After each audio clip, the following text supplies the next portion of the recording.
बिस्मिल्लाहिर्रहमानिर्रहीम। अस्सलामु अलैकुम वरहमतुल्लाहि वबरकातुहू। नाज़रीन मोहतरम, अब हाल ही में मौलाना तारिक जमील साहब का विज़िट हुआ कराची में, और ये इल्मी इख्तलाफ था शेखुल हदीस मौलाना मंजूर मैंगल साहब और मौलाना तारिक जमील साहब के दरमियान। कुछ सियासी चपकलिश भी थी और इसी तरीके से कुछ मामलात भी थे जो मज़ीद जो है वो आगे बढ़ते गए।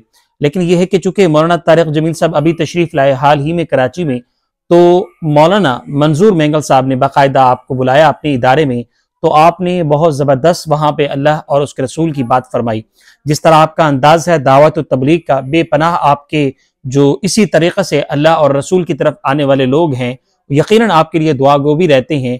मुबल्लिग इस्लाम मौलाना तारिक जमील साहब का जो लेसन और दर्स है इस तबलीग की शक्ल में वो यही है, वो अक्सर यही कहते हैं व इन ताफ़ू व तस्फ़हू व तग़फ़िरू, के छोटे मोटे मामलात को, इख्तलाफी मामलात को ज़ाती रवैयों में ना लिया जाए, बल्कि वो कहते हैं माफ़ करना, दरगुजर करना और इसी तरह से बातों को भुलाना सीखें।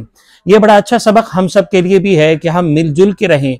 उलमा के दरमियान इल्मी इख्तलाफ तो अपनी जगह रहेगा, वो इल्म की वुसात को बढ़ाने के लिए ये यकीनन रहता है, लेकिन यह है कि इस इल्मी इख्तलाफ को ज़ातियात पर लाना, फिर इसी तरीके से उलमा के दरमियान फसाद की हद तक बढ़ना, ये इसकी इजाजत इस्लाम नहीं देता और इसका फायदा गैरों को होता है।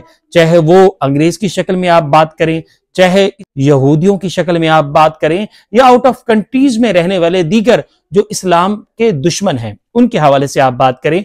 तो इस एतबार से मौलाना तारिक जमील साहब का अक्सर व बेशतर अच्छा ही, आप यूं कह रहे पॉजिटिव पॉइंट ऑफ व्यू से वो बात करते हैं। लेकिन यह है कि ये जो पहलू उन्होंने नुमाया किया है, खुद तशरीफ लाए, उनको इनवाइट किया, और ये एक हम सब के लिए दर्स है कि ये तो उलमा की बात है। अच्छा, हम अगर थोड़ा सा करीब कर लें अपने आप को, फैमिली के जो मामलात हैं उनको भी जरा नजरअंदाज करते हुए मोहब्बत और माफ दरगुजर करने का दर्स दें। एक हदीस आपकी खिदमत में पेश करना चाहता हूँ।